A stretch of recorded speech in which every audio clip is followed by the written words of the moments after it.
Look at all of us. Made for the stage. Are you kidding? Homeschool made my musical career possible.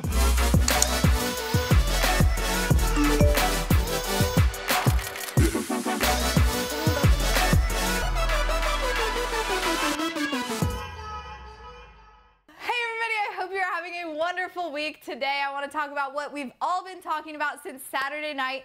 Thank You Next, Ariana Grande's new hit single, which refers to some of her exes, including Pete Davidson.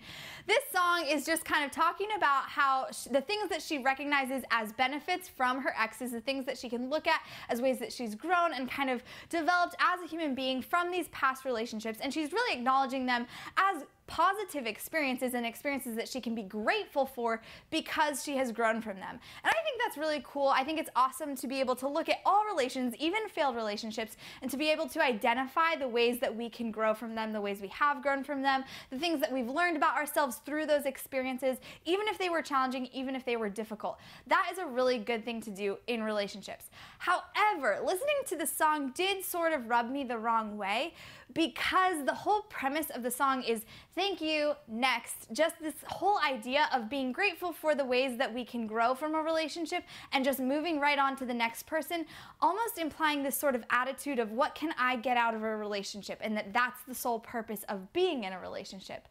And as Christians, we know that that's problematic because we're in a relationship with one another, not so that we can get things from one another, not because we have selfish desires to receive from another person, but because we want to make sacrifices for another, because we see another as worth laying down our lives for, because we want to be in relationship with another person means that we are willing to give something of ourselves, not look at a relationship purely as something we can receive something from.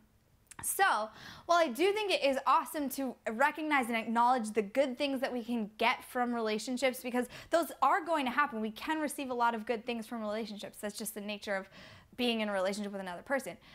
We can recognize those good things, but approaching relationships with this attitude of, what can you give me? And once I'm done with you, I'll move on to the next person. That is never going to be a healthy way to live in relationship with one another, because that's not the type of love we were created from, and that's not the type of love we were created for. God, who loves us infinitely and perfectly, has given us everything. He's laid down his entire life for us, which is why he calls us to do the same, because living in a relationship like that is where we will find true fulfillment. It's where we glorify the Lord. It's where we start living for his kingdom here on earth, and that's where we will find true joy in our relationships with one another. So this week, just keep that in mind. Think about the ways that you are approaching relationships. Are you being selfish? Are you looking to others purely for what you can get from being in relationship with them? Whether that's a dating relationship, a friendship, or even family members. Or are you looking at your relationships as opportunities to give yourself to another, to make a sacrifice for another human being because you want to love them the way God loves you? If you like this video, please give it a like. Let me know what you think. If you have any other thoughts about Ariana Grande, about this song, about any other songs, or about how we can better authentically love one another, please comment below. I would love to hear from you. And keep an eye out for new content just like this coming at you every single Wednesday.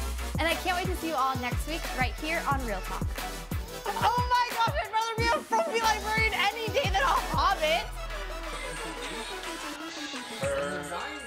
Her people.